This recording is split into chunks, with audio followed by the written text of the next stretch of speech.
A todos, vamos a empezar ya con esta transmisión del día de hoy. Veo que tenemos muchísimos conectados, me encanta que esto sea así. Bienvenidos a todos en el chat. Muchísimas gracias por sumarse a esta prueba de la NotPincon, a esta previa, si se quiere, como decimos acá en Argentina. Cuéntenme en el chat si, bueno, si se escucha bien, si ven bien, cualquier problema que tengan con la transmisión, por favor, nos lo hacen saber a través del chat, porque de eso se trata el día de hoy, de dejar todo 10 puntos por el evento que vamos a tener el próximo sábado. Y también nos dicen, si quieren, de qué países están conectados, de dónde es que nos escuchan, así podemos empezar a construir esta comunidad de NotPincon y saber desde dónde es que nos están visitando el día de hoy en este canal de Twitch de NotPincon. Por supuesto, muchísimas gracias a la gente que se va sumando. Acá tenemos gente hasta de España, increíble. La verdad es que nos volvemos locas cada vez que vemos el alcance que estamos teniendo y desde dónde nos están, bueno, justamente conectándose el día de hoy, y toda la gente que se está sumando a este evento. El día de hoy, la verdad es que me pone sumamente contenta hablar de todo lo que tenemos preparado para esta tercera edición de NotPincon. La verdad es que hemos planeado un montón de cosas, empezando por los workshops que van a ser el próximo viernes 28 de agosto. Vamos a tener 3 workshops que son totalmente gratuitos para la gente que quiera unirse en español. Los cupos son limitados y vamos a estar, van a tener que esperar por la aceptación, porque justamente tenemos tanta gente que quiere participar que vamos a tener que limitar los cupos. Son 3 workshops increíbles. Muchísimas gracias a las trainers que brindaron su tiempo para poder justamente crear estos workshops para ustedes. Tenemos de intro al análisis forense, que fue, mira, increíble, toda la gente, al menos de 24 horas ya están agotadísimos todos los cupos. También tenemos uno sobre ciberinteligencia, utilizando el framework de Mitre, súper actual esta temática. Y tenemos uno que todavía tiene vacantes, que es el de análisis de apps móviles, para aprender a auditar todas las que son las aplicaciones en Android. Todavía, hoy en día, hay algunos cupos, así que por favor vamos a ir dejando todos los links y URLs en el chat, en la descripción, así que estén atentos si es que les interesa esta temática, y síganos en las diferentes redes sociales que tenemos. Estamos en todos lados. Nos hemos encargado este año de que si nos estás buscando y querés saber al respecto de NotPincon, querés meterte en la seguridad de la información, bueno, sabés que nos vas a poder encontrar a través de las diferentes redes. Y la verdad es que la conferencia en sí también se viene cargadísima de actividades. Tenemos por primera vez en la historia de NotPincon 2 tracks que van a darse en simultáneo con diferentes temáticas. Tenemos 17 charlas de más de 20 speakers de diferentes países. Van a ser charlas en español y en inglés, pero no se preocupen quienes no hablen inglés, porque también vamos a tener traducción en vivo a través de nuestro servidor de Discord. También vamos a ir dejando los enlaces en el chat para que puedan ir uniéndose a nuestro servidor en Discord. Van a tener, por supuesto, acceso limitado hasta el día de la conferencia, pero ya van a poder ir interactuando. La idea es que no nos perdamos de esas interacciones clásicas que tienen las conferencias de seguridad, que son tan típicas y que tanto nos gustan, y que podamos seguir, bueno, compartiendo entre nosotros conocimiento para poder crear una comunidad mucho más amigable entre nosotros, y que no nos perdamos de esa esencia que tienen las conferencias de seguridad informática y que tanto nos gustan. También además vamos a tener 2 actividades de Capture the Flags. Sé que hay muchísimos ahí que son fanáticos de los Capture the Flags. Bueno, vamos a tener 2 CTFs que vamos a estar abriendo durante la próxima semana, así que de nuevo, por favor, síganos a través de nuestras redes sociales para estar atentos al momento en que abran los CTFs y ya puedan comenzar a jugar. También vamos a tener algunas actividades para quienes quieran meterse dentro de la resolución de estos desafíos, pero no sepan cómo empezar porque nunca lo han hecho antes. Recuerden que la idea de esta conferencia es que más chicas y más gente en general se anime a meterse dentro del mundo de la seguridad informática. Entonces también vamos a tener soporte y ayuda para aquellos que no sepan cómo comenzar. Bueno, pueden unirse a nuestro servidor en Discord, donde van a poder interactuar con nosotros, y también síganos en nuestras redes sociales para estar al tanto de las novedades respecto a este tipo de actividades. También esto, por supuesto, todas estas actividades que vamos a estar planeando no podrían llevarse a cabo si no fuera con la ayuda de todos nuestros sponsors. Y esto es algo que también nos marca cómo vamos creciendo año a año. Lo cierto es que en esta tercera edición de NotPinCon tenemos más de 20 sponsors que también apoyan nuestra iniciativa de crear una comunidad que sea más inclusiva, que sea más diversa y que les permita a las mujeres sentirse cómodas dentro de los entornos de seguridad informática. Así que muchísimas gracias a todas esas empresas que nos apoyan y otras comunidades también de mujeres dentro de Latinoamérica y del mundo que nos apoyan para poder realizar todas estas actividades que tenemos planeadas para este año, que son muchísimas.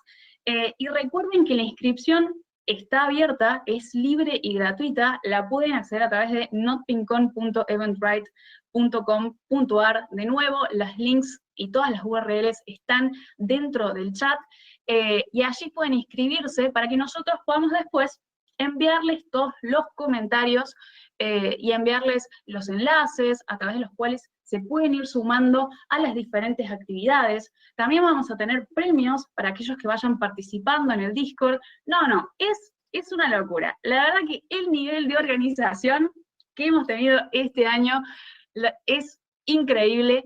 Muchísimas gracias a todos aquellos que nos apoyaron, a quienes fueron a los eventos en años anteriores, y que hoy en día muchos también están del otro lado de la pantalla, haciéndonos el aguante también en el día de hoy, mientras estamos probando todo, dejando todo perfecto, para que el día del evento ustedes puedan disfrutar lo más posible de la tercera edición de NotPinCon, que se viene con todas.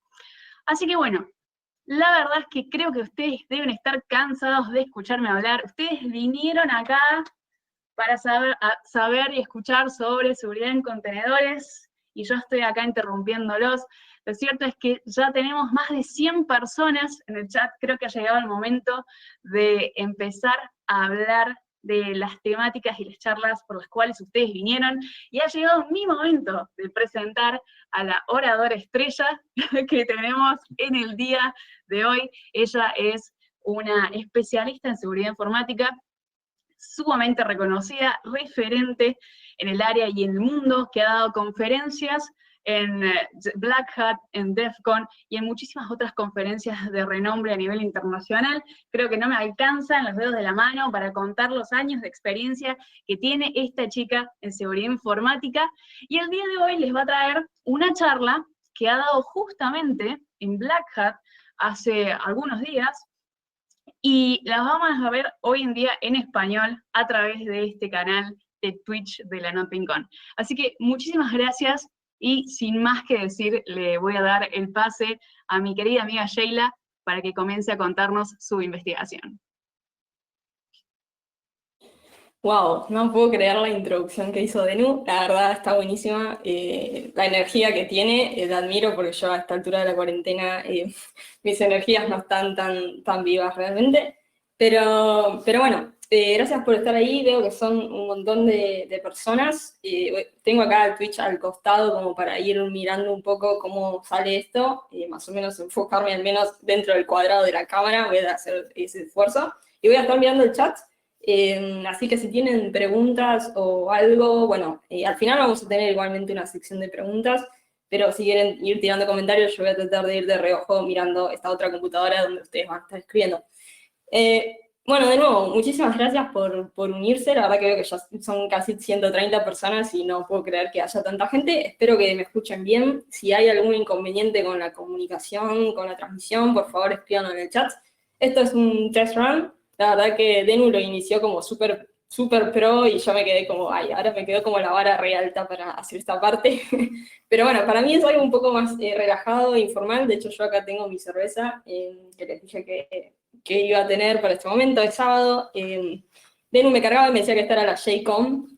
Así que bueno, sí, básicamente soy la única persona que va a estar dando una charla ahora.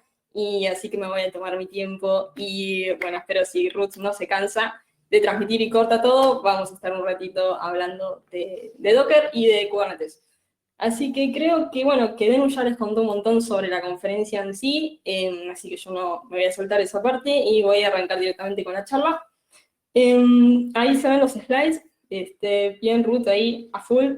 Hay un delay como de 30 segundos que a mí como que me vuelve un poco loca. Yo no estoy acostumbrada a dar charlas de esta manera, creo que es la primera vez que lo doy. Para Black Hat fue grabada, así que también me costó mucho grabarla, es como raro estar hablándole a una computadora. Pero bueno, vamos a hacer el mejor esfuerzo y nada, después ustedes me dicen cómo sale. Bien, esta charla se trata, como bien dijo Denu, de seguridad en contenedores, en Docker y en Kubernetes. Que bueno, que son tecnologías que son bastante trending en este momento, ya de hace bastante tiempo. Lo que vamos a hacer es un pequeño repaso sobre las características de seguridad que tienen estas tecnologías. Algunas por ahí no son tan conocidas. Quizás, a diferencia de otras tecnologías que no se pensaron, no se diseñaron pensando en seguridad, estas sí, por lo cual si uno, digamos, activa estas características o las configura, estos features que vamos a ver en la charla, le puede dar un nivel de seguridad bastante bueno. Así que bueno, de eso se trata esta pequeña charla. Como dijo Denu, la di en Black Hat y bueno, ahora la voy a dar acá en este test run para el NotBeacon. Normalmente, no sé, bueno, si hay alguien de la ECO por ahí conectado, yo normalmente las charlas que doy en Black Hat las doy después en la ECO. Esta vez me pareció que no mandé SFP a la ECO, perdón, pero es que me pareció que esta charla era demasiado defensiva. Yo normalmente doy charlas del lado ofensivo, es la primera vez que hablo de la parte de defensa, lo cual es como raro. Lo hice porque me parece que mucha gente habla de lo que son ataques a Docker, escaparse del sandbox, romper Kubernetes y demás, pero nadie estaba hablando de lo que era la parte de seguridad, ¿no? De cómo asegurar estos entornos. Entonces dije, bueno, vamos a hablar de eso, y así fue como, bueno, es la primera charla del lado defensivo que doy. Es una excepción, a mí me gusta romper cosas, voy a seguir rompiendo cosas, así que nada, esto es simplemente una excepción a mis reglas temporales. Bueno, a ver si esto pasa de slide, ahí va. Bueno, creo que la gente que se unió lo habrá visto en mi Twitter, así que supongo que ya me conocen, pero bueno, me presento rápidamente, me llamo Sheila, mi Twitter es una piba geek, que en algún momento lo voy a tener que cambiar a una vieja geek, pero bueno, por ahora tengo 25 años todavía, así que creo que la puedo seguir tirando un poco más de esta manera. Trabajo como Head of Research para Dreamlab, es una compañía suiza, yo trabajo para el branch suizo remotamente desde mi casa, desde acá de Argentina, y bueno, me dedico a seguridad ofensiva, hago research, pero desde el lado ofensivo siempre, excepto esta vez, que hice algo de defensa. También soy programadora, empecé más que nada con lo que es assembly para microcontroladores y microprocesadores, C, Python, ahora estoy bastante con Go también, que me gusta mucho. Y como bien dijo Denu, di un par de charlas por ahí, di 3 charlas en Black Hat Briefings, también en DEF CON, en ICO. Dar charlas es algo que disfruto, así que bueno, acá estamos. Y relacionado a lo que vamos a hablar ahora, estoy mirando ahí, Sheila haciendo una charla de defensa que faltó una pandemia global. Muy bueno el chiste. Sí, ya sé que es rarísimo. De hecho, toda la gente me dijo que haces dando una charla de defensa. Pero bueno, nada, lo hice porque nadie estaba hablando de defensa de este tema, o por lo menos yo no lo vi, y dije, bueno, hay que hablar de esto, y bueno, acá estamos. Y relacionado a este tema, bueno, tengo la certificación de DSA, de Docker Captain, como le dicen. A mí no me gustan las certificaciones de seguridad, me gustan las de arquitectura y las de estas tecnologías, así que no tengo certificaciones de las de seguridad, no me atraen, sí tengo las de arquitectura, cosas raras, ¿viste? Pero bueno, vamos a lo que realmente importa. Empecemos con la presentación. Bueno, Docker es una tecnología que puede ser usada por cualquier persona. Es muy fácil, con unos pocos comandos podemos tener contenedores ejecutándose en nuestro sistema operativo. Simplemente hacemos un Docker Container Run o Docker Run y ya tenemos por ahí, no sé, un Nginx, un HTTPD, lo que sea que estemos corriendo, que queramos correr, ya lo tenemos ejecutándose en nuestra máquina. Está bueno, me parece como medio mágico, pero es bastante sencillo. A ese punto, los contenedores no parecen ni complejos ni complicados de asegurar. Pero el escenario cambia completamente cuando esta ballenita se multiplica a sí misma, y ahora tenemos que usar orquestadores, como por ejemplo Swarm. Swarm es el orquestador oficial de Docker, o si no, el bien conocido Kubernetes, ¿no? Son orquestadores. Estos entran en acción cuando nuestro clúster se volvió bastante más grande, ¿no? Cuando, por ejemplo, tenemos miles de nodos o cientos de nodos con diferentes recursos de hardware, corriendo un montón de aplicaciones diferentes, separadas en entornos virtuales distintos, comunicadas por diferentes redes, por ahí tienen que ser accedidas por diferentes tipos de usuario que administran el clúster o que son desarrolladores. Entonces cada uno de esos usuarios tiene que tener un permiso distinto para acceder al servidor, con roles diferentes. Entonces, bueno, cuando se junta todo eso, se hace complejo. Y una frase que a mí me gusta mucho es que la complejidad es el peor enemigo de la seguridad. Lo cual es cierto, cuando las cosas se ponen complejas, se hacen más difíciles de asegurar, la superficie de ataque es más grande, por ende es más complicado de protegerlo, ¿no? Así que, bueno, vamos a ver eso en esta charla. ¿Qué tenemos para poder proteger o asegurar estos entornos containerizados que, bueno, que pueden llegar a ser bastante complejos? Empecemos hablando de Docker en sí, ¿no? De Docker Daemon y los core components, o sea, los componentes propios de Docker. Si alguno se instaló Docker alguna vez, seguramente se dio cuenta de que el daemon corre como root. El Docker daemon por defecto corre como root en el sistema operativo. Tenemos la posibilidad existe, digamos, un rootless kit que nos permite correr ese daemon como un usuario sin privilegios. Hay una suerte de prerequisitos que necesitamos poder cumplir, que los pueden ver en este link. Se congeló mi mouse, pero bueno, quedó la flechita ahí congelada, no sé si ustedes la ven. Pero bueno, en ese link se pueden encontrar las diferentes prerequisitos para cada uno de los sistemas operativos del host. Para lo que es basado en Debian, como Ubuntu, por ejemplo, no es necesario nada en particular. Una vez que ya tenemos cumplidos esos requisitos, instalar el rootless kit es súper sencillo. Tenemos que descargarlo como primer paso. Se descarga desde ese link que ven ahí, porque no está dentro de lo que es la instalación oficial. Una vez que lo descargamos y ejecutamos, tenemos que exportar estas tres variables de entorno. Esto es porque el daemon que corre como root escribe o lee y escribe en paths que un usuario sin privilegios no tiene permisos. Entonces, tenemos que especificar estos nuevos paths donde este usuario no privilegiado ahora sí puede leer y escribir. Y finalmente ejecutamos el daemon con estos parámetros. Con eso ya tendríamos el Docker daemon corriendo como rootless, ¿sí? Pues lo que vamos a hacer para verificar que efectivamente es así es ejecutar el comando docker info, y en las security options deberíamos ver ese, como está marcado en la imagen, ese rootless que aparece ahí, ¿sí? Si el daemon está corriendo como rootless, vamos a ver esa frase ahí. Bien. Si podemos correr el daemon como rootless está buenísimo, pero hay que tener en cuenta que tiene ciertas limitaciones, ¿sí? Hay cosas que, está como en versión experimental, hay cosas que todavía no funcionan. Por ejemplo, yo creo que una de las cosas más críticas es que en Swarm, que es la parte del entorno de producción que vamos a ver más adelante, no soporta, por ejemplo, la red overlay, el driver overlay de network para networking. Y eso, bueno, es bastante crítico. Pero bueno, si estas limitaciones están documentadas y si no afectan a nuestro entorno, a lo que nosotros estamos haciendo, entonces es definitivamente recomendable utilizarlo. Bien. Respecto del Docker Socket. Bueno, el socket escucha por request de la API puede escuchar, digamos, vía tres diferentes tipos de socket: Unix, TCP y FD. Por defecto, el socket que se crea es un Unix socket. En este path que ven ahí, var/run/docker socket. Lo dije en inglés. En mi mente esta charla se va reproduciendo en inglés, en realidad, porque yo la vi así y ahora la tengo que traducir a español en en tiempo real, y bueno, si metan una palabra en inglés, perdón. Bueno, en ese path tenemos el socket por defecto de Docker. Por ejemplo, la herramienta de líneas de comando de Docker, la que nosotros usamos para ejecutar Docker Container Run, por ejemplo, habla con este socket, ¿sí? Bien, este socket también puede ser usado para hablar desde adentro del contenedor, ¿sí? Con el daemon.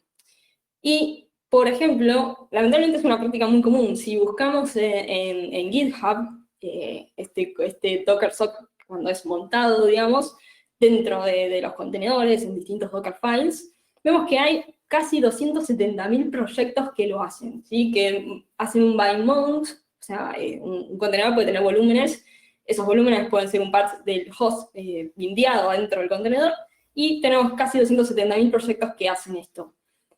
Es una práctica muy peligrosa porque este socket habla con el daemon, o sea que cualquier atacante que comprometa ese contenedor puede hablar con el daemon, ejecutar comandos y puede tomar control del host. Así que tratemos de evitarlo. Si podemos evitar esta práctica, muchísimo mejor. Yo sé que hay veces que no se puede o que se complica porque, por ejemplo, el clásico escenario de Jenkins en un entorno de CI/CD necesita poder hablar con el daemon de Docker para poder crear contenedores. Entonces, en ese escenario es uno de los más comunes donde se hace este bind mounting del SOC, ¿no? Si es así y no lo podemos evitar, bueno, lo mejor es que seamos conscientes de estos peligros que hay y apliquemos una defensa en profundidad, ¿sí? Ahora hay hoy estaba mirando algunas cositas nuevas en la documentación de cómo están tratando de ver cómo montar Docker dentro de Docker, quizás como un usuario con menos privilegios, entre otras cosas, pero bueno, sigue siendo una práctica bastante peligrosa, así que si podemos evitarla, mejor, y si no, bueno, aplicar una defensa en profundidad, ¿no? Siendo conscientes de esto. Bien. ¿Qué pasa si tenemos que acceder si tenemos que administrar el clúster remotamente? Bueno, en ese caso es cuando se habilita el Docker TCP. El socket TCP, perdón. Estaba mirando el chat y me mareé. Estaba viendo si alguien decía que no se ve bien. Bueno, parece que igual se ve perfecto. Bueno. Entonces, cuando necesitamos administrar el clúster remotamente, se habilita este TCP socket. Bueno, por defecto, el acceso remoto es sin encriptar, sin cifrar y sin autenticar. O sea, todo mal. Cuando lo habilitamos por defecto, va de esta forma. Se pone a internet, se abre el puerto 2376 o 2375 y se pone la API a internet y cualquiera puede hablar con el daemon, ¿sí? Lo cual básicamente cualquiera puede ejecutar comandos de Docker en nuestro servidor.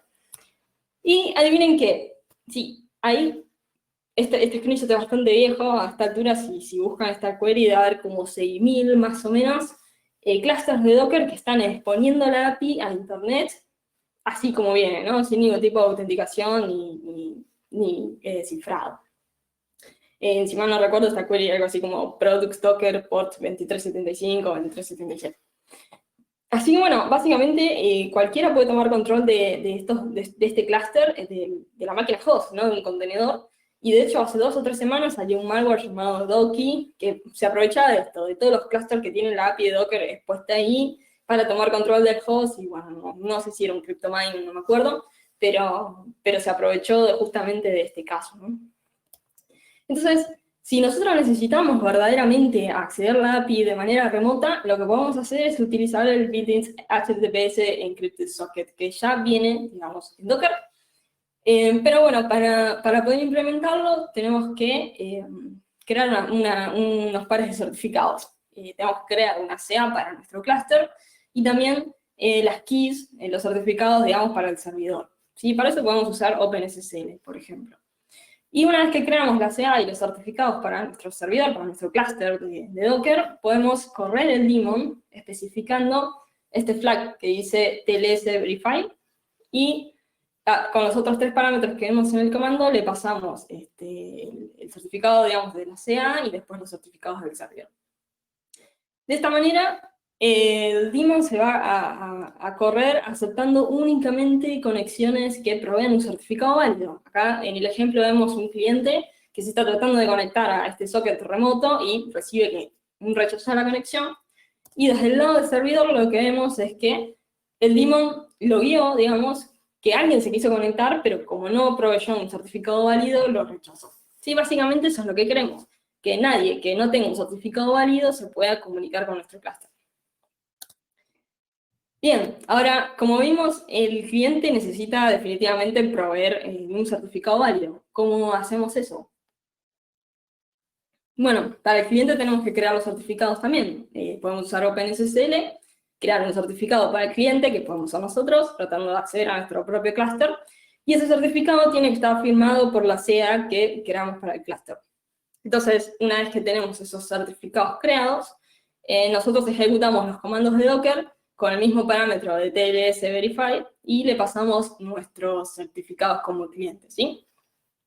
Bueno, esto funciona como una clásica infraestructura de certificados, digamos, ¿sí? Donde tenemos certificados del servidor y los nuestros y nos comunicamos a través de esa forma, digamos, ¿no? Obviamente que pasar los certificados en cada uno de los requests que hacemos a la API sería bastante molesto. Lo que podemos hacer es copiar estos certificados a la carpeta .docker que tenemos en nuestro home y exportar esta variable docker host y docker TLS verify para que se comunique, digamos, por defecto, nuestro cliente se comunique estableciendo la comunicación de esta manera utilizando estos certificados. Voy a mirar un poco el chat, a ver si está todo bien. Bueno, parece que sí. No llevo a tiempo a mirar preguntas si es que mandaron, así que al final, cuando termine la charla, mándenme todas las preguntas juntas y ahí las respondo.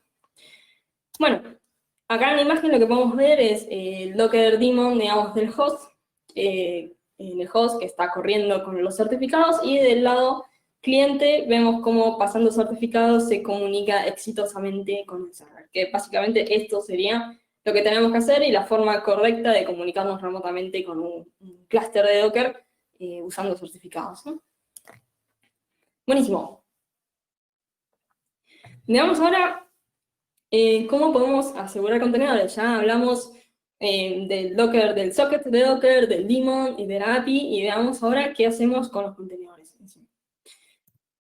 Bueno, lo primero de todo es entender, digamos, la forma o la principal capa de aislamiento que provee Docker.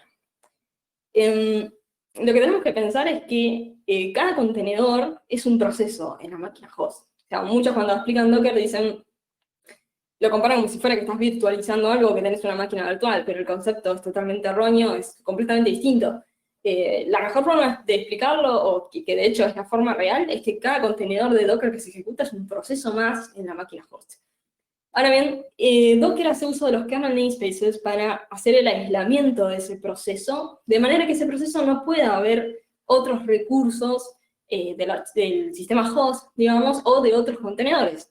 Básicamente, la base del aislamiento de Docker pasa por los kernel namespaces. Docker hace eso, Docker hace uso de esto para poder proveer el aislamiento que todos conocemos que tienen los contenedores. Los 6 namespaces que usa Docker son estos que pueden ver acá en pantalla. El primero es UTS, que es para aislar los identificadores del sistema, los DNS y demás, como por ejemplo el hostname. Si ustedes corren un contenedor y hacen cat etc hostname, van a ver que tienen como una cadena alfanumérica, que es cómo Docker representa al host, digamos, de ese contenedor.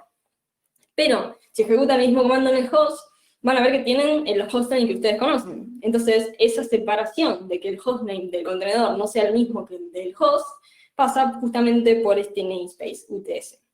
Después tenemos otros, tenemos por ejemplo el de PID, que es el que aísla, es uno de los más importantes porque ese aísla los procesos entre sí. Para que un proceso no pueda haber otros procesos, ya sea del host o de otros contenedores, ese está representado en las imágenes que vemos acá abajo. Podemos ver que en la máquina host yo ejecuté un PS, y si ustedes ejecutan un PS en su máquina host, van a ver que tienen cientos de procesos, pero si ejecutan un PS en el contenedor, van a ver que tienen 1, 2, 3 procesos más. Esto es porque el proceso que corre el contenedor solamente puede ver sus procesos hijos. O sea, el proceso del contenedor ve los procesos de lo que se está ejecutando adentro del contenedor, que serían sus procesos hijos. Estoy tratando de hacer tratando de explicarlo de manera que se entienda fácil. Pero bueno, básicamente es eso. Como el contenedor solo ve los procesos internos que tienen los procesos hijos, no puede ver todos los procesos que están corriendo en la máquina host. Ese aislamiento lo provee este namespace. Bien, después tenemos para aislar también lo que es el Interprocess Communication, que sería, bueno, estos a grandes rasgos son mecanismos por los cuales los procesos se comunican entre sí. Entonces Docker también aísla eso para que un contenedor no pueda acceder ni ver los recursos, los objetos IPS del host, por ejemplo, o de otros contenedores. Tenemos el de Net, que también es muy importante porque ese aísla las interfaces de red. Cuando nosotros ejecutamos un contenedor, no vemos las mismas interfaces de red que están en el host. ¿Sí? Si ustedes ejecutan un contenedor y hacen un if config dentro del contenedor, van a ver que las interfaces de red son otras, completamente distintas a las de su host. Bueno, ese aislamiento también lo provee este kernel namespace, ¿sí? Net. Después tenemos el de user, que Docker lo soporta, pero no lo implementa por defecto. Lo vamos a ver en más detalle ahora en unos slides más adelante, porque es realmente muy interesante. Pero bueno, por defecto no está habilitado. Y después tenemos el de mount namespace, que es el que aísla los file system mount points, básicamente. Así que bueno, todo el aislamiento, digamos, la primera capa principal del aislamiento que hace Docker con los contenedores, básicamente está basado en estos kernel namespaces, ¿sí? Obviamente hay formas, cuando uno corre un comando, hay formas de compartir distintos namespaces, pero bueno, uno tiene que ser consciente de que en realidad, si comparte, porque podemos compartir el de IPC, podemos compartir el de PID, podemos compartirlo, pero lo estamos compartiendo con el host, así que tenemos que ser conscientes de que si compartimos uno de estos namespaces con el host, estamos rompiendo una capa de aislamiento. Así que desde el lado de defensa, lo mejor es no compartir estas cosas, ¿no? Estos namespaces. Bien, a ver, mirando el chat parece que está todo bien. Perfecto. Bueno, adicionalmente a esto que comentaba recién de los kernel namespaces, Docker por defecto remueve la mayoría de las kernel capabilities que tiene, que corre, digamos, del usuario que corre el contenedor, el proceso, básicamente, del contenedor. En ese link que ven ahí podemos ver, podemos encontrar en el código fuente de Docker cuáles son las kernel capabilities que se habilitan por defecto. Pero también tenemos otra forma muy fácil de verlo, que es usando el comando get pickups. Mi mouse se congeló, me encantaría poder señalar algo, pero bueno, así que hoy... No, ustedes no lo ven, no sé por qué. Bueno, si ven en el screenshot ese que está ahí, hay un comando que dice get pickups y le paso el ID del proceso. Bueno, esa es una manera que podemos hacer o utilizar para ver cuáles son las capabilities del proceso del contenedor, ¿sí? Esas que ven ahí son las que vienen por defecto, las que están habilitadas por defecto. Que, bueno, Docker realmente remueve unas cuantas, pero trata de mantener cierta compatibilidad, ¿no? Porque si sacamos todas, puede que algunas aplicaciones no funcionen. Ahora, el escenario completamente contrario es cuando ejecutamos un contenedor con este flag que ven ahí que dice privileged, ¿sí? Se puede ejecutar un contenedor privilegiado. Y cuando hacemos eso, lo que cambia es que todas las capabilities están habilitadas por defecto. Entonces, si hacemos un get pickups ahora, van a ver que básicamente tenemos como 3 veces más de capabilities habilitadas, ¿sí? Básicamente hacer esto, correr un contenedor privilegiado, es romper todas las capas de aislamiento. Si ustedes corren un contenedor privilegiado, pasar al host son 2 comandos, ¿sí? Se puede acceder al file system del host. Así que tengan presente eso, que si corren un contenedor privilegiado, están corriendo el proceso directamente en el host, sin ningún tipo de aislamiento. Así que, nada, sepan que es complicado, y desde el lado del atacante siempre es una buena cosa para chequear, desde adentro se puede saber, para básicamente pasarse al file system del host. Bueno. Esto de poder de las capabilities nos permite hacer cosas bastante interesantes y manipularlos un poco. Como dije, por defecto son las que vimos en el slide anterior, pero Docker nos permite hacer un cap drop all y remover todas las capabilities. Pero como decía, si removemos todas las capabilities, probablemente la aplicación no funcione. Tenemos que ver cuáles son las capabilities que necesita nuestra aplicación.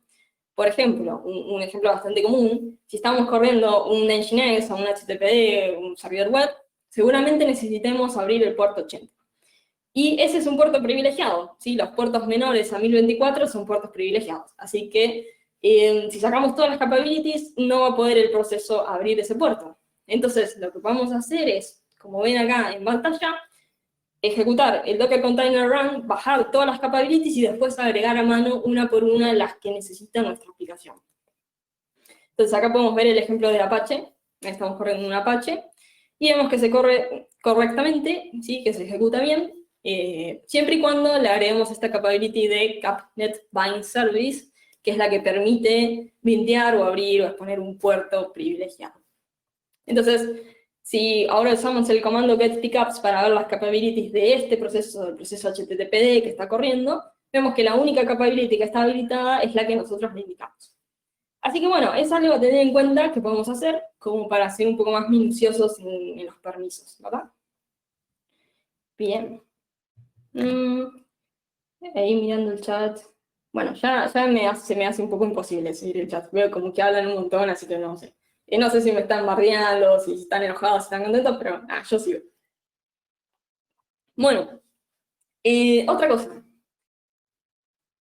Los contenedores comparten el kernel con el host. Obviamente, como ya dijimos, los contenedores son procesos en la máquina host. Así que el kernel está compartido entre los contenedores y el host. Entonces, lógicamente, no vamos a querer que ciertos contenedores puedan ejecutar algunas system calls, ¿sí? Al kernel.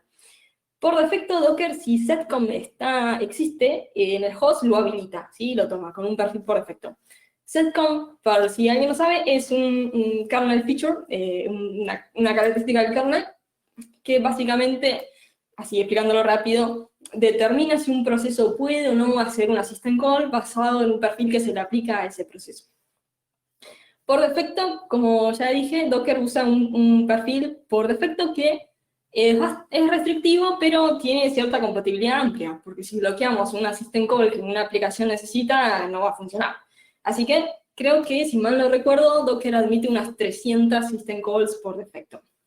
Pero si nosotros queremos, podemos pasar un perfil custom, ¿sí? Usando ahí, como ven en el slide, esta security option, y pasarle el path al perfil .json, que es el formato para setcom, para aplicárselo a este contenedor en particular.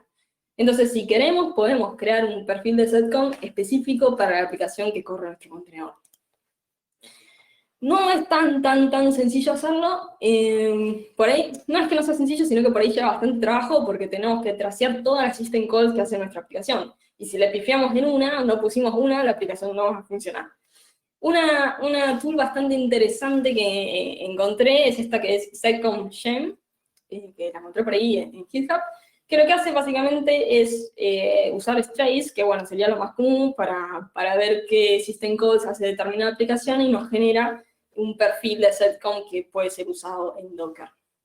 Yo la probé y la realidad es que ayuda bastante, pero no suele ser suficiente. Generalmente tenemos que nosotros seguir mejorando un poco ese perfil hasta llegar a abarcar todas las system calls que necesita nuestra aplicación.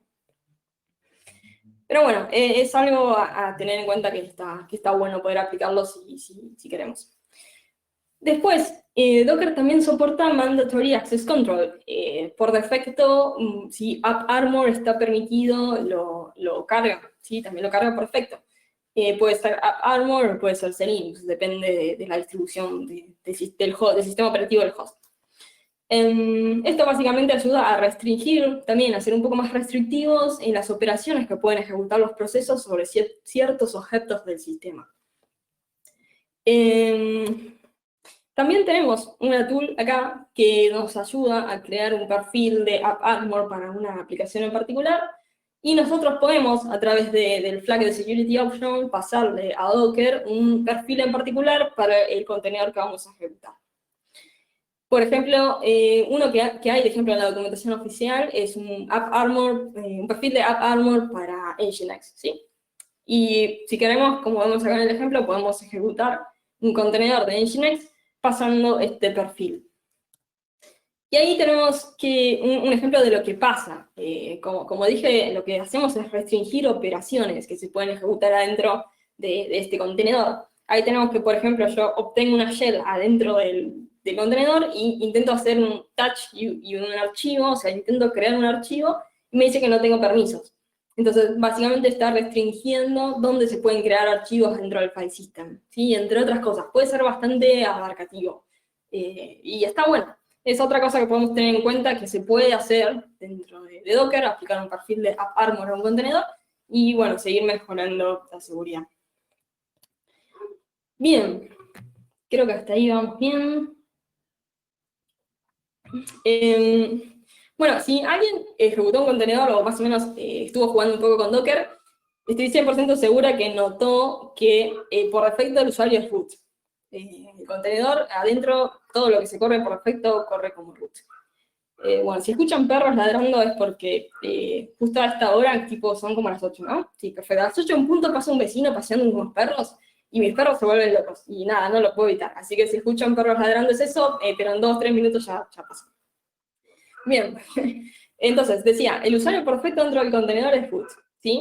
Ese usuario root mapea el root del host. O sea, el usuario root del contenedor es el usuario root del host, pero con menos capabilities, ¿sí? Como ya mencionamos antes, las capabilities para ese usuario root están restringidas.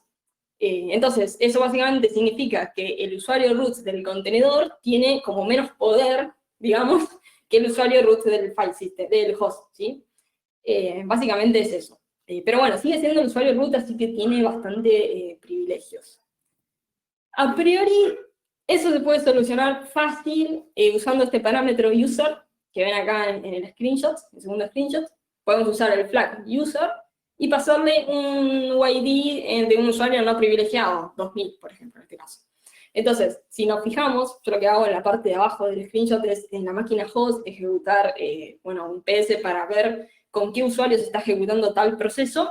Vemos que en el anterior el usuario root el que lo está ejecutando, efectivamente en el host, y en este segundo escenario vemos que en el host el usuario que está ejecutando el proceso del contenedor es el que tiene el UID 2000. Bien. ¿Qué pasa si nuestra aplicación necesita correr como root? Hay aplicaciones que no corren si no corren como root. Bueno, si ese es nuestro caso, tenemos una solución que está muy buena y que es uno de los features de Docker que a mí más me gustan y que no es muy conocido, pero realmente está buenísimo y es uno de mis favoritos, que es el User Namespace Remap. Básicamente, este feature de Docker lo que hace es hacer un remap del usuario root dentro del contenedor a un usuario con menos privilegios o un usuario no privilegiado en el host, ¿sí? Entonces, nada, lo que va a pasar es que los procesos adentro del contenedor van a estar siendo ejecutados como root, y es el root real del file system del contenedor, pero en realidad en el host el que está corriendo el proceso es un usuario sin privilegios. Bien, está muy bueno este feature. Para poder utilizarlo, porque no viene habilitado por defecto, tenemos que cambiar una configuración en el daemon, tenemos que agregar, como vemos acá, este user ns remap, ¿sí? Dentro del daemon.json, ¿sí? De la configuración esta. Y si usamos el valor de default, lo que va a hacer Docker es usar este usuario y grupo que ya lo crea por defecto, así que se llama docremap, va a ser ese el que va a utilizar, ¿sí? Para hacer este remapeo. Obviamente podemos especificar nosotros, podemos crear nosotros un usuario y un grupo con un rango de usuarios y grupos para especificarle, pero si usamos por el default, va a usar este, ¿sí? Que está bien. Entonces, cuando tenemos esta configuración seteada y la guardamos y reiniciamos el daemon, lo que va a pasar es que cuando ejecutemos un container de nuevo, un contenedor nuevamente, vemos que el usuario dentro del contenedor es root, sigue siendo root, pero fíjense en la parte de abajo del screenshot, el usuario que está ejecutando el proceso en realidad no es root, tiene el UID del usuario docremap. Así que básicamente en el host, quien está ejecutando el proceso no es un usuario privilegiado. Así que bueno, nada, está bastante interesante. Vamos a ver un videito de esto. Me parece que está bueno verlo. No sé cómo va a salir la transmisión del video, esperemos que salga bien. Ahí lo que vemos es que, bueno, tengo configurado esto en el daemon, ¿sí? Y estoy ejecutando una imagen de Nmap. Quienes usan Nmap saben que el parámetro "-o" se tiene que ejecutar como root, ¿sí? Ese parámetro no se puede ejecutar si no estamos como root. Entonces, en el contenedor es root, pero si chequeamos ahora en el host quién está corriendo el proceso de Nmap, podemos ver que es el usuario de Docker, ¿sí? Este usuario docremap. Así que bueno, lo que vemos en el video es que la aplicación funciona, ¿sí? El comando de nmap se ejecutó sin ningún inconveniente. Y la parte interesante es que el proceso de nmap en realidad en el host se estaba ejecutando como un usuario no privilegiado, ¿sí? Ese es el punto, básicamente. Es cierto que tiene también algunas limitaciones, tiene algunas limitaciones. Por ejemplo, si hay una API de la cual no hablé ahora, pero así como está la API que habla con el daemon de Docker, también está la API del registro. Muchas veces en entornos de producción, que es muy común, se utiliza un registro privado propio. Si esa API que habla con el registro está expuesta a internet, generalmente en el puerto 5000, y cualquiera puede hablar de esa API, se puede bajar las imágenes, meterles alguna cosa rara, por ejemplo, que ejecute una shell inversa, y volverla a subir al registro. Entonces, si se ejecuta nuevamente un contenedor que hace un pull de esa imagen, se va básicamente a infectar con lo que sea que hayamos puesto. Básicamente eso se conoce como envenenamiento de imágenes. Entonces, está bueno usar todo esto de las firmas para asegurarnos de que la imagen que estamos utilizando es la que el desarrollador creó y no una imagen envenenada con algo, ¿no? Y esto es bastante fácil de hacer. Desde el lado del desarrollador, solamente tenemos que exportar esta variable que vemos acá y usar el comando docker trace para generarnos una key. Una vez que ya tenemos esa key, eso se ejecuta una sola vez, podemos agregarnos como signers, ¿sí? Como desarrolladores que pueden firmar a un repositorio específico. Una vez que se ejecutaron estos comandos, cada vez que hagamos un push de una imagen, se va a firmar y después se va a pushar, como podemos ver acá en el screenshot. Así como lo ven, funciona perfecto para Docker Hub. Si estamos usando un DTR, que sería en Docker Enterprise, un registro privado, Enterprise, hay que configurarlo en la interfaz de DTR. Pero también se puede y bueno, es recomendable hacerlo. Desde el lado del consumer, o sea, desde el usuario sigue usando las imágenes normalmente. Lo que puedo hacer, que es recomendable, es exportar igualmente la variable de Docker Content Trace para que solamente pueda hacer un pool de imágenes firmadas. Lo que vemos en el screenshot es que una vez que se exporta la variable, el usuario intenta hacer un pool de una imagen que no está firmada, entonces vemos este error que está ahí marcado en rojo, remote trace data doesn't exist, es porque esa imagen no está firmada, entonces no puede hacer un pool. Pero después vemos que intenta hacer un pool de la imagen demo que firmamos en el paso anterior y la descarga sin problemas. Así que bueno, es otra feature que está bueno tener en cuenta. Bien, pasemos a los orquestadores, finally. Me gusta más hablar de los orquestadores, ¿sí? Vamos a hablar de Swarm y después vamos a hablar de Kubernetes. Swarm, creo que ya lo dije al principio de la charla, pero si alguien no escuchó, es el orquestador oficial de Docker, ¿sí? Los orquestadores entran en acción cuando pasamos un entorno de producción, donde ya tenemos un par de nodos, puede ser un par de nodos o pueden ser cientos de nodos, y ya tenemos que aplicar una administración de todo eso en un entorno productivo. Entonces ahí ya se empiezan a usar los orquestadores. Veamos algunas características interesantes de lo que es seguridad en estos orquestadores, empezando por Swarm. Lo primero que vamos a hablar es de la parte del aislamiento de las redes. Es muy interesante cómo se manejan, súper interesante cómo se manejan las redes dentro de estos clusters, ¿sí? Donde tenemos un montón de nodos corriendo diferentes servicios, ubicados en diferentes nodos, pero conectados todos entre sí. Es realmente súper interesante cómo lo manejan, ¿sí? Hay muchos protocolos de red nuevos también metidos ahí, que es muy interesante de investigar. Lo que es Swarm, se usa un driver que se llama Overlay, que es el que se ocupa de comunicar servicios a través de, digamos, como ven ahí en el screenshot, Scope Swarm, o sea, a través de todo el clúster completo.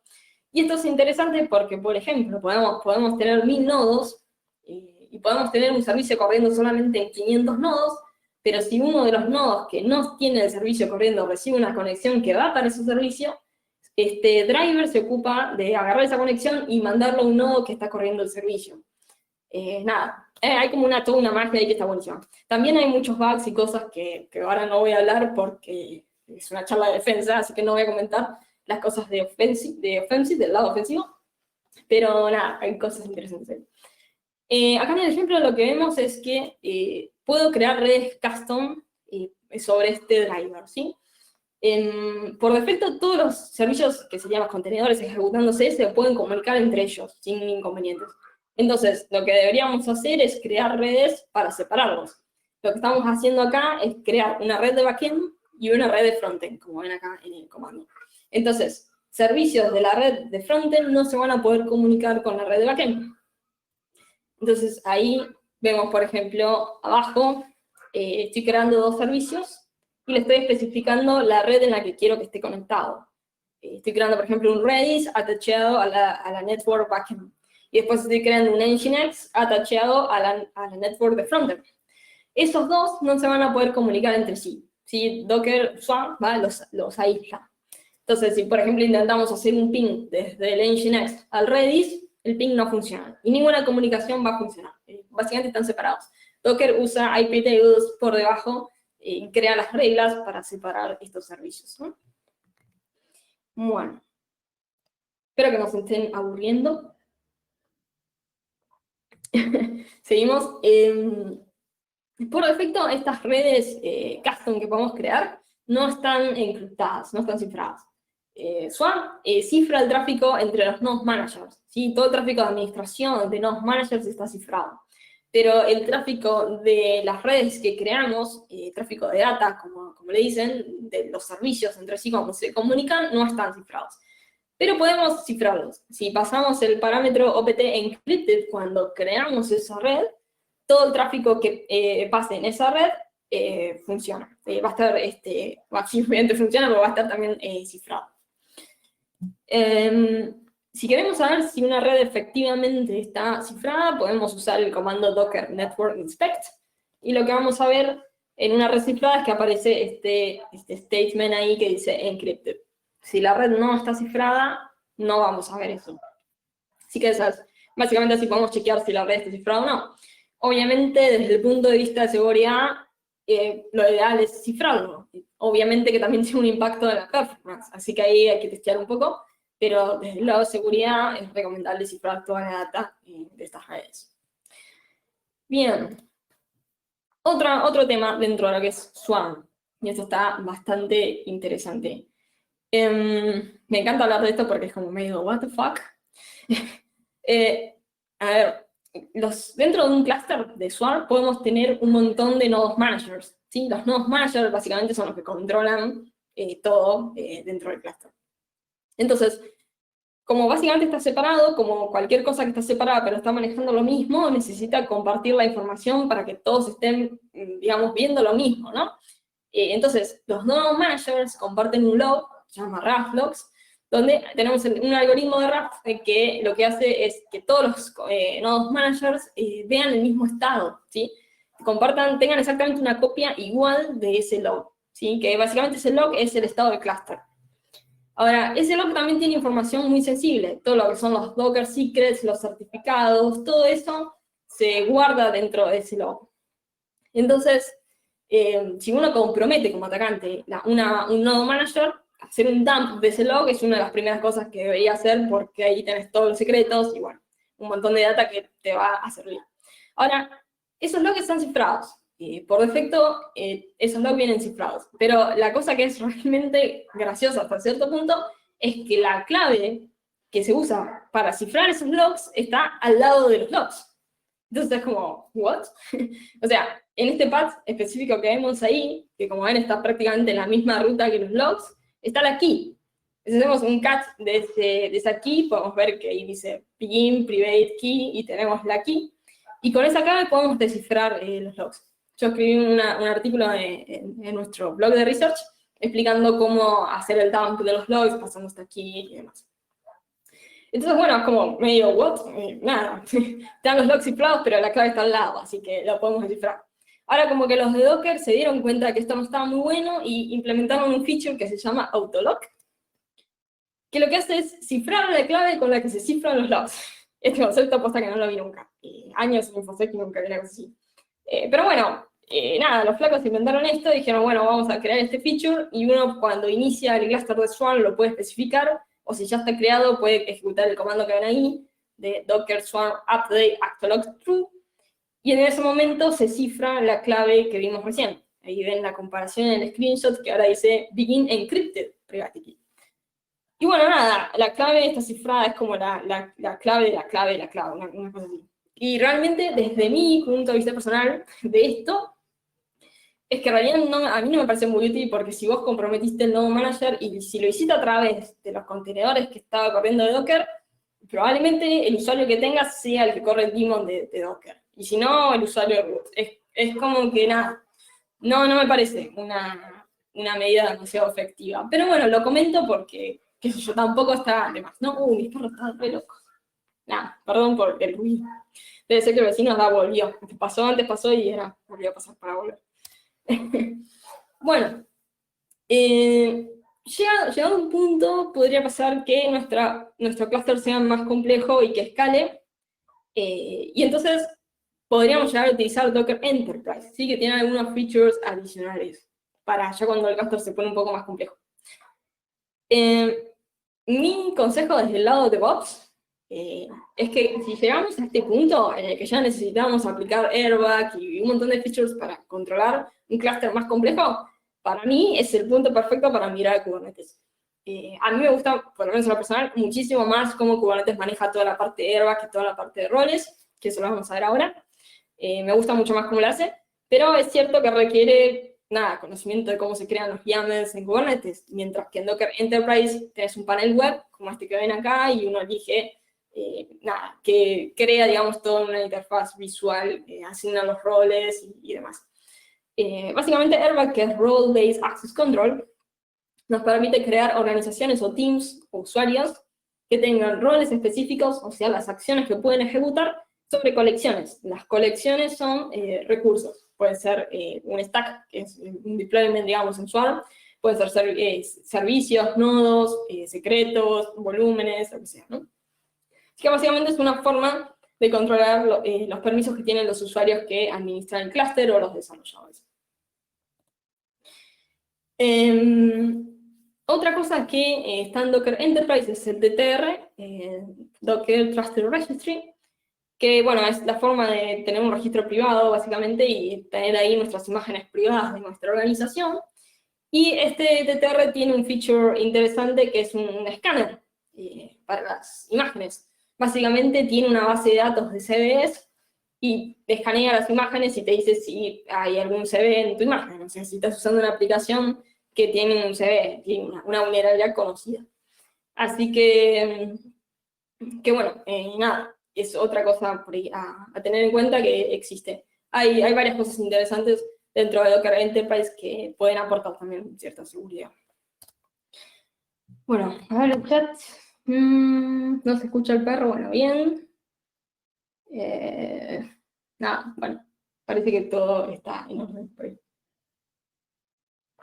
Bueno, llegamos a la parte final, a la parte de Kubernetes.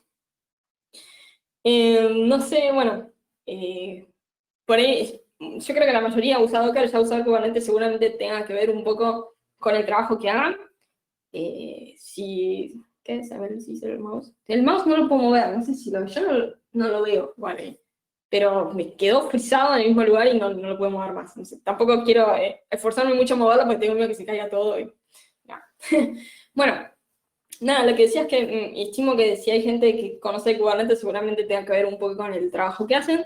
Yo me metí a hacer research en realidad por el lado de seguridad y bueno, terminé aprendiendo bastante de Kubernetes en sí. Ahora me seguí también por sacar la certificación de Kubernetes.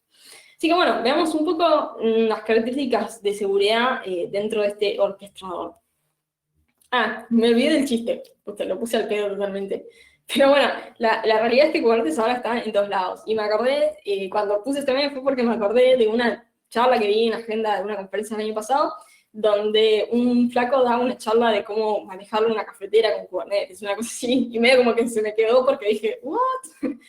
Nada, está en todos lados. Yo propuse un proyecto en el trabajo que usaba Kubernetes y creo que me lo aprobaron al otro día por eso. No sé si vieron el resto del proyecto, pero vieron que usaba Kubernetes y dijeron, nada, aprobado.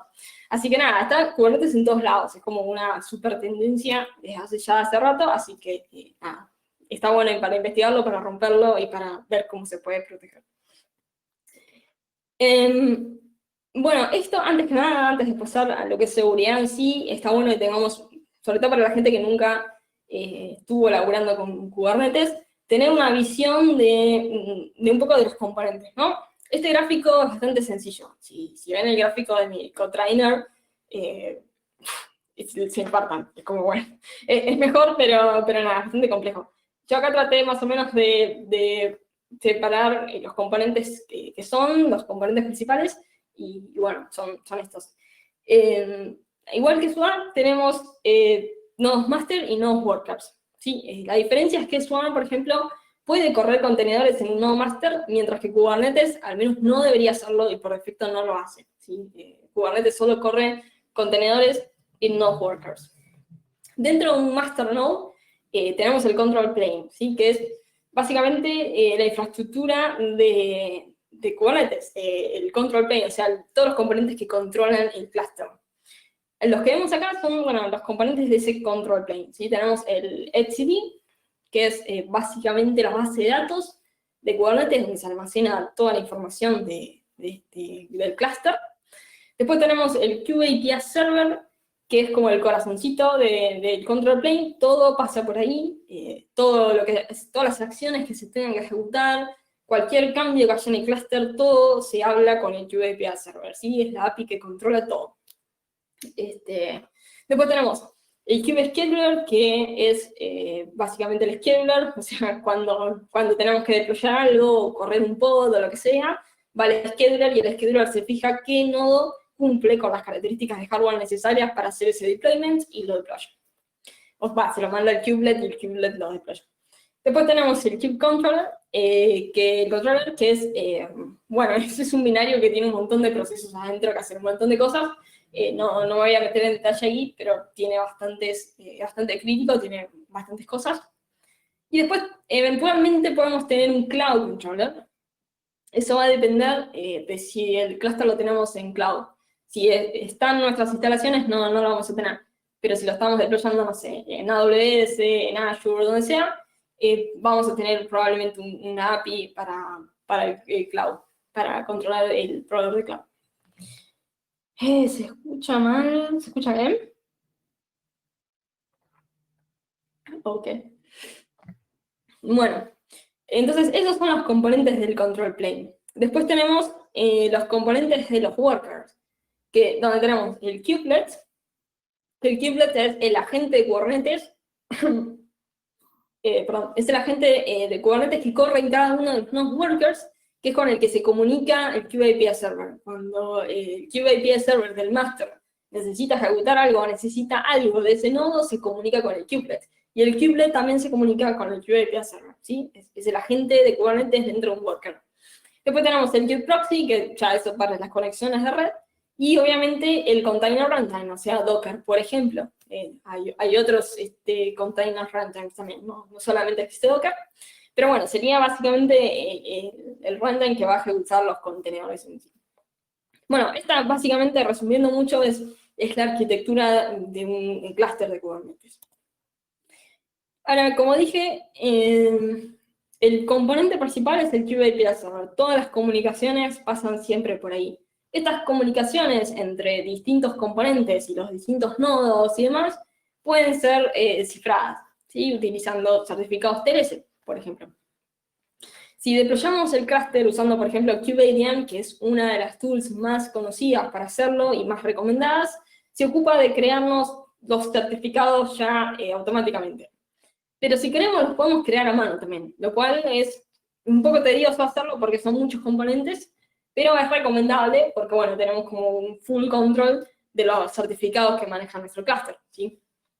Y nosotros elegimos dónde guardarlos y demás, así que desde el punto de vista de seguridad es bastante recomendable. ¿Cómo hacer eso? Bueno, si decidimos por crear los certificados, ya sea una instalación de hardware, como decimos, y hacerlos a mano, podemos usar OpenSSL, por ejemplo, para ir creando uno por uno. Lo recomendable es crear dos CEAs, una para el clúster de Kubernetes en sí y otra para lo que sería el etcd, porque podemos tener muchas instancias del etcd para hacer un high availability, digamos, de las bases de datos, de lo que es el clúster. Así que probablemente tengamos 2 CA, ¿sí? Después, certificados servers, tenemos etcd, que digamos todo lo que sean las bases de datos están como servidores, son servidores. El kubeAPI Server es un servidor también, y el kubelet también funciona como servidor dentro de los node workers. Así que ahí tenemos 3 certificados para los servidores que tenemos que crear. Y después tenemos un par de certificados cliente. Tenemos el kubescheduler, el controller y el proxy, que son clientes únicamente, no son servidores, que se comunican con el kubeAPI Server. Así que tenemos que crear un certificado cliente para estos 3 componentes. Y después el kubeAPI Server también habla como cliente con otros componentes, por ejemplo con el etcd y con el kubelet. Así que tenemos que crear también un certificado para el kubeAPI Server como cliente, para hablar con el etcd y para hablar con el kubelet. Y el kubelet también habla como cliente con el kubeAPI Server, así que el kubelet tiene un certificado de server y un certificado de cliente también. Así que bueno, como vemos, son un par de certificados que tenemos que crear y configurar. Veamos un caso, que es el del kubeAPI Server, que es como el más complejo, por eso lo tomé de ejemplo para mostrar cómo es la configuración. Lo primero, obviamente, sería crear los certificados para este kubeAPI Server, 1 como servidor y 2 como cliente, y después tenemos que editar la configuración del kubeAPI Server para pasarle los paths donde están ubicados estos certificados. Esta imagen que vemos ahí es la configuración del kubeAPI Server. Todos esos paths que ven ahí es básicamente por donde le estamos pasando los certificados digamos, la configuración de los certificados a este componente. Entonces, en azul, el recuadro azul, el primero que vemos, es el path a la CA, ¿sí? A la Kubernetes CA, que sería la CA de nuestro clúster, que creamos nosotros, ¿sí? En azul le pasamos eso. En rojo vemos el certificado para hablar como clientes con la etcd. Y ahí vemos que también está el path a la CA de etcd, que podría ser opcional, porque podemos usar el CA de Kubernetes también. Pero bueno, lo recomendable es que sean CA separadas. Así que tendremos también eventualmente pasar el path a la CA de etcd y los certificados del IPS Server para hablar como cliente con el etcd. Después en naranja abajo tenemos los certificados para hablar como cliente con el kubelet, ¿sí? Y por último, abajo de todo en amarillo, los certificados de server, que eso ya sería como del server del kubeAPI Server, básicamente, ¿sí? Entonces, bueno, nada, básicamente cada componente de Kubernetes tiene esta configuración que tenemos que setear a mano y indicarle los paths de todos los certificados. Lo cual es bastante tedioso, pero bueno, nada. Si quieren ver el paso a paso de cómo configurar, cómo crear el certificado, de cómo configurarlo para cada uno de los componentes, eso lo detallé todo en el white paper, que al final les voy a dejar el link si se lo quieren bajar, o capaz que ya se lo bajaron, lo publiqué cuando di la charla de Black Hat, para descargarse, bueno, el paper y verlo más detallado. Bien. Pasando a la parte de autenticación. Kubernetes, para lo que sería la autenticación contra la API, soporta distintos mecanismos. Soporta BASIC, ¿sí? Con un usuario y password o un token. También soporta certificados TLS. Y también soporta LDAP, Kerberos y otros protocolos de este tipo, ¿sí? Entonces, obviamente tenemos que tratar de evitar usar BASIC. No es lo más recomendable, no es seguro. Así que lo ideal sería usar certificados TLS también para la autenticación, así como hicimos con Docker, por ejemplo. Y dependiendo quizás del tamaño de nuestra organización, si nuestra organización es muy grande, entonces seguramente nos convenga ir por el DAP o Kerberos, otros protocolos de ese tipo, ¿sí? Si vamos a usar certificados TLS, el primer paso es crear el certificado para el usuario, así como lo hicimos en su momento para Docker. Bueno, sería lo mismo acá, crear el certificado para, por ejemplo, el usuario administrador, crear la clave, generar una clave, con este comando que vemos acá, estoy usando OpenSSL como ejemplo. Después, generamos el certificado, el signing request, o sea, generamos ese request que tiene que después ser firmado por la CA del clúster. Y acá tenemos un detalle interesante e importante, que es que si el usuario para el cual que está generando el certificado es administrador, entonces en el organization del subject, cuando creamos este certificate signing request, tenemos que especificar, como dice ahí, system masters. Eso es porque Kubernetes toma el valor del campo de organización como grupo.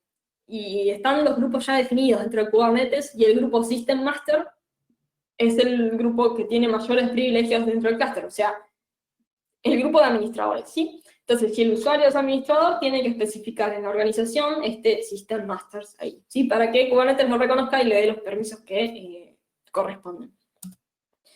Entonces, como último paso es firmar ese request, ese certificado de request, usando la CA, el certificado de la CA de nuestro clúster. El output de ese comando va a ser el certificado que tiene que usar el administrador o el usuario para conectarse, autenticarse, digamos, contra la API. ¿Sí? Que puede ser una API que esté expuesta remotamente.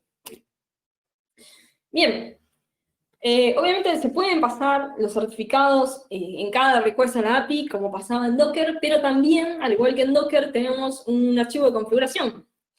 En este archivo de configuración, que es como el que vemos acá en este screenshot, tenemos para especificar los certificados y la información del clúster.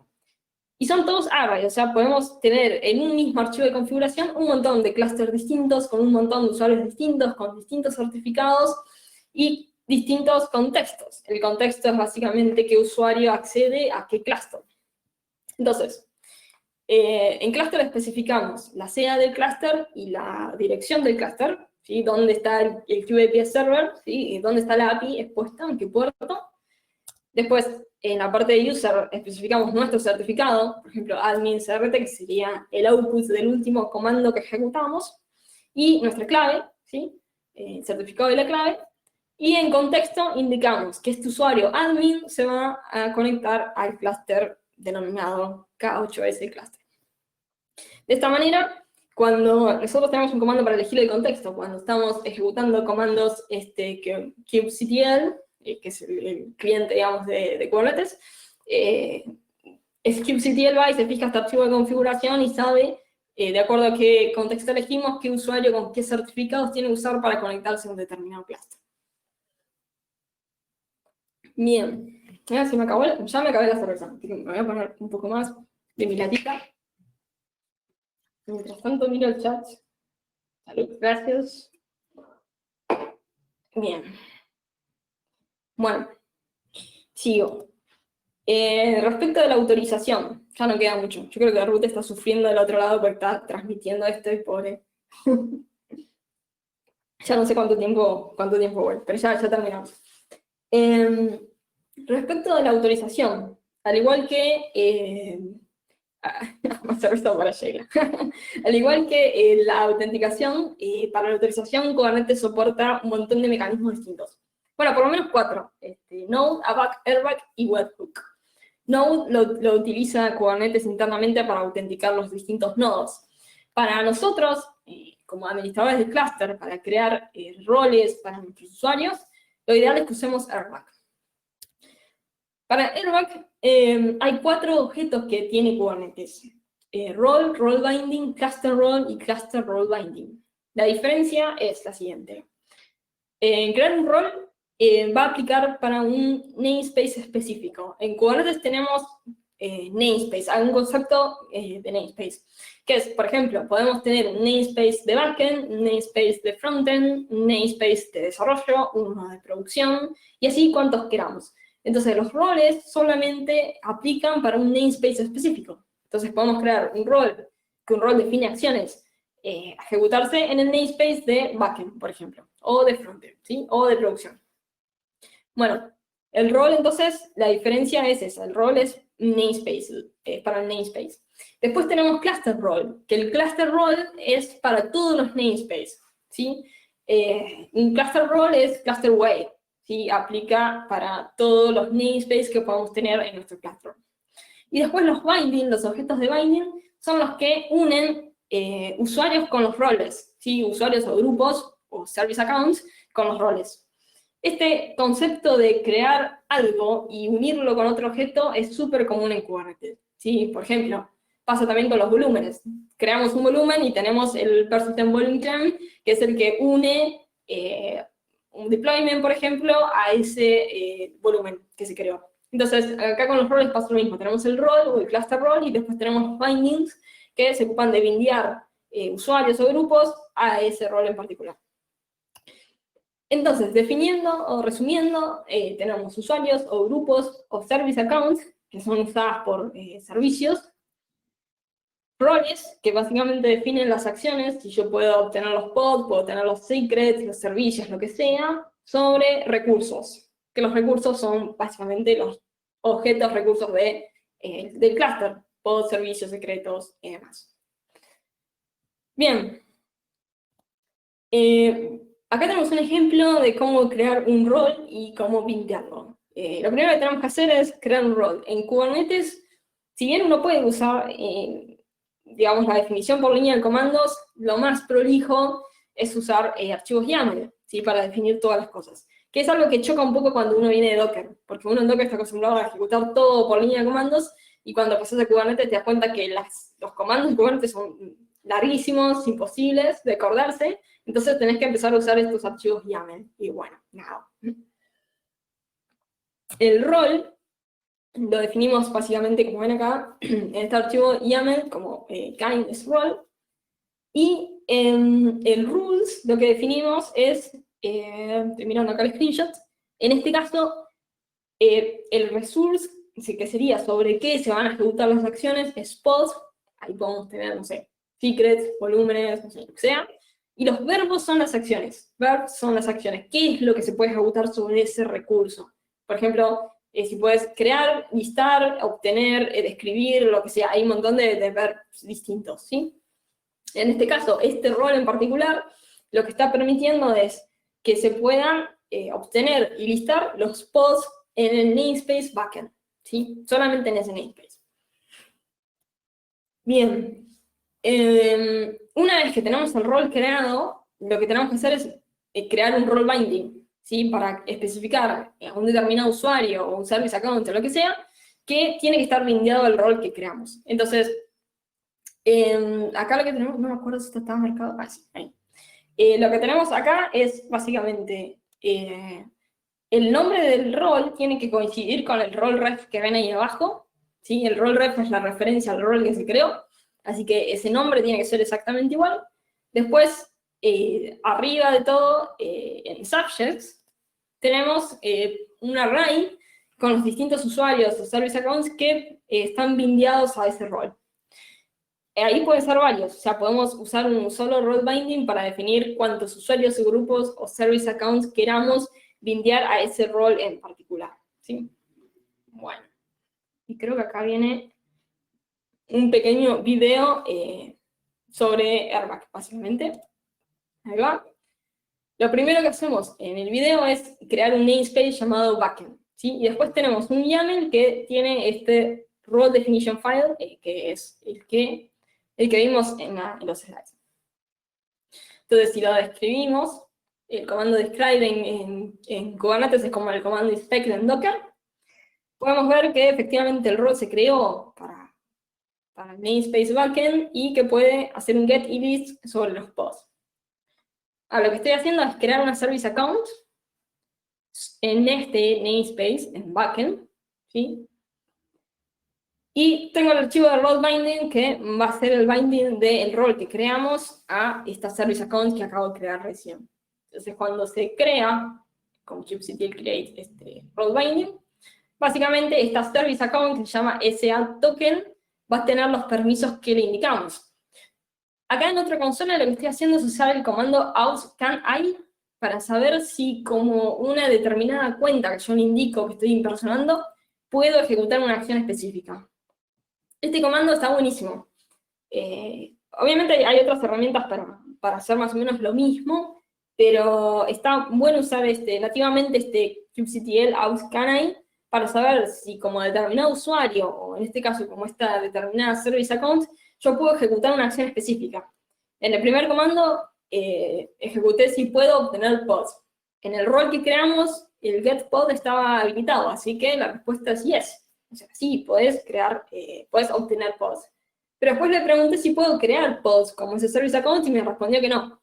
¿Sí? Entonces, usando este kubectl out canary, yo puedo usar el parámetro as como para impersonar a otra cuenta y saber si puedo o no ejecutar una determinada acción. Así que, nada, está bueno para ver qué permisos tiene determinado usuario o cuenta.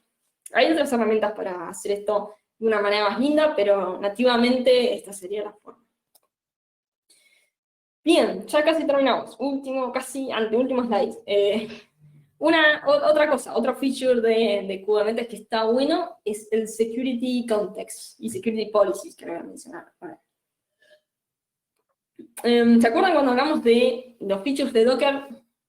Por ejemplo, para dropear las capabilities o para especificar un usuario con el cual se va a ejecutar el contenedor. Bueno, todas esas cosas que en Docker las ejecutamos con distintos parámetros se definen en lo que es el Security Context en Kubernetes.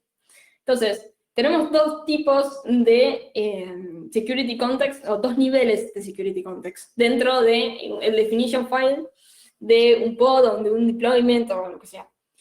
El primero que vemos ahí es pod level, o sea, a nivel de pod. Eso significa que el security context, las directivas que definamos ahí, se van a aplicar a todos los contenedores en ese pod.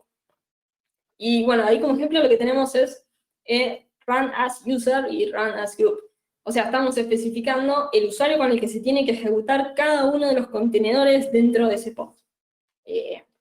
Si no, alguien no viene de Kubernetes y no sabe lo que es un pod, básicamente un pod adentro tiene el contenedor que se va a ejecutar.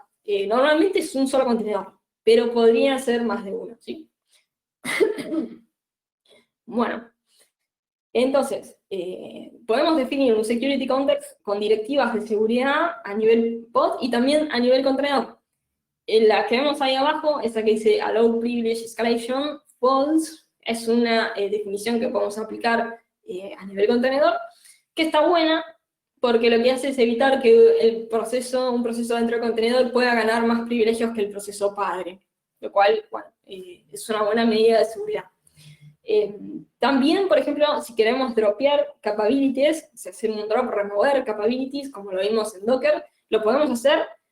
Security Context tiene una directiva para definir eso, y es a nivel contenedor, no podemos hacerlo a nivel pod, en ese caso. El dropping de capabilities se hace a nivel contenedor. Y podemos especificar qué kernel capabilities queremos que no estén y qué kernel capabilities queremos que estén para un contenedor específico. Así que casi todas las parámetros de seguridad que existen en Docker Container Run se pueden aplicar como directivas en los security contexts de definición para un pod o un deployment. Bien, tenemos que no está acá, pero lo voy a mencionar, lo que son las security policies, que básicamente es la política que aplica a los security contexts. Es decir, que en nuestro clúster podemos tener una security policy que defina, por ejemplo, que todos los pods se tienen que correr con un security context que diga que el usuario es del UID 1000, ¿sí?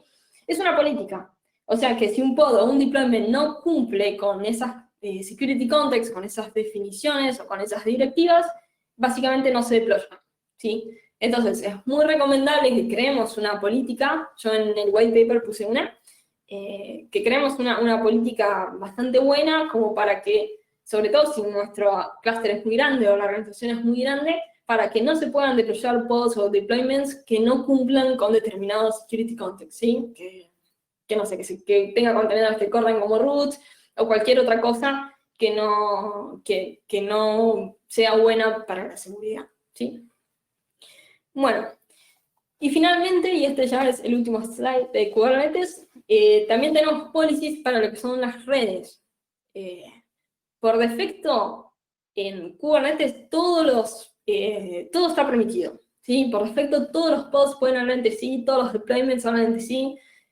No importa el namespace en el que estén, no importa si tenemos un namespace de backend de backend y de frontend o de producción y development, todos los pods pueden hablar entre sí, ¿sí? Por defecto todo el tráfico está permitido.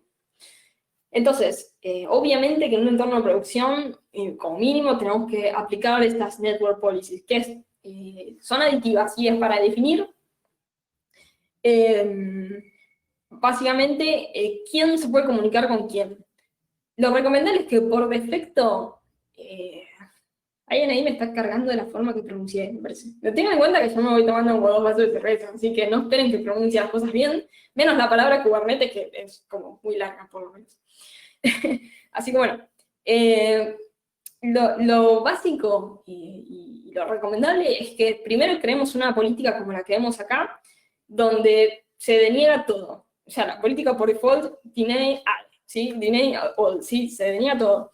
El pod selector vacío significa que se seleccionan todos los pods.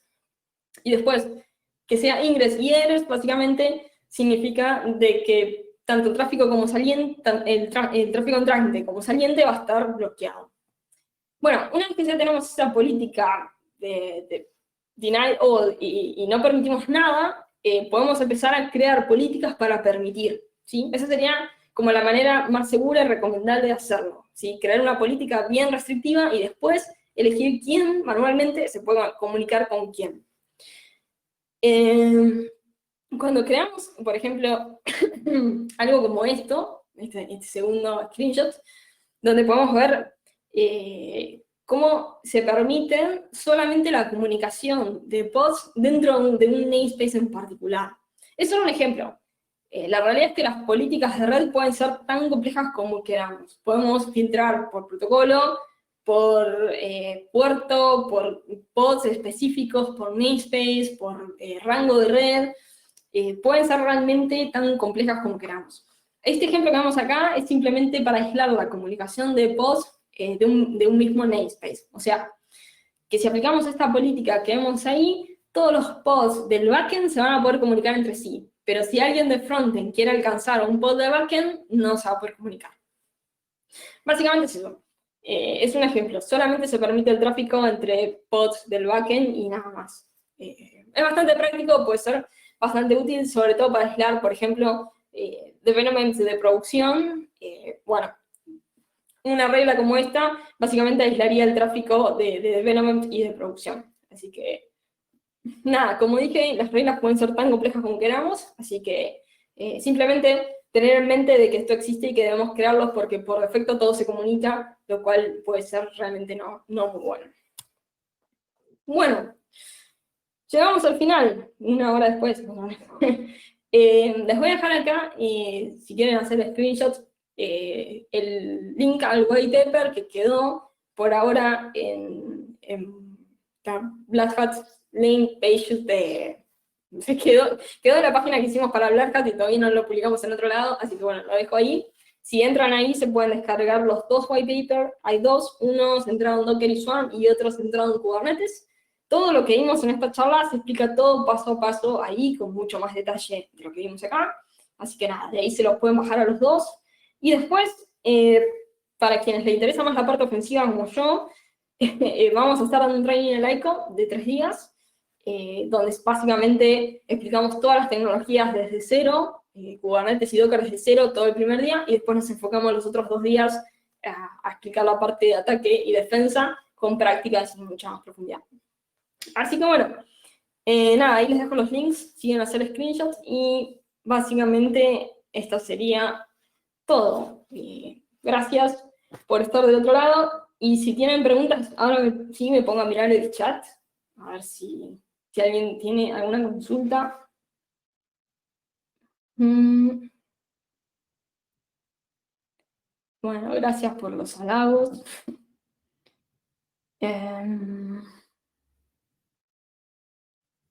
Bueno, estuvieron hablando un montón mientras estuve.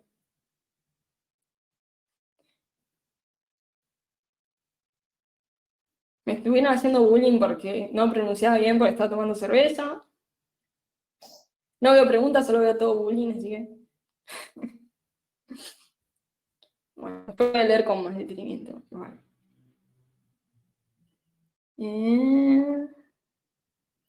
¿El training del ICO va a ser desde cero? Sí, el training del ICO va desde 0, 0, 0, porque dijimos de hacer todo un día que sea solamente de la explicación de Docker y de Kubernetes. O sea, todo el día 1 es desde instalar Docker e instalar Kubernetes a cómo usarlo, cómo correr contenedores, cómo administrar las redes, cómo crear volúmenes, todo lo que es básicamente el uso de estas plataformas. Y después el día 2 y 3 sí está totalmente enfocado en seguridad, desde el lado ofensivo y el lado defensivo también. Así que sí, va de 0. Uy, la notebook que estoy usando para ver el chat se está por quedar sin batería. Eso sí que no contaba con eso y no tengo el cargador acá. La que estoy transmitiendo no, pero la del chat sí. Entonces, lo que puedo hacer es abrir el chat en la otra máquina. Respecto de lo que son los cloud providers, puede cambiar bastante la configuración en algunas cosas. O sea, en definitiva los cloud providers sigue siendo Kubernetes, por ejemplo, pero sí es cierto que hay configuraciones de seguridad que pueden cambiar, sobre todo la que aplica a los nodos en sí, por ejemplo. Así que ahí, bueno, hay cosas que pueden llegar a ser un poquito distintas. Nos vemos el sábado, sí.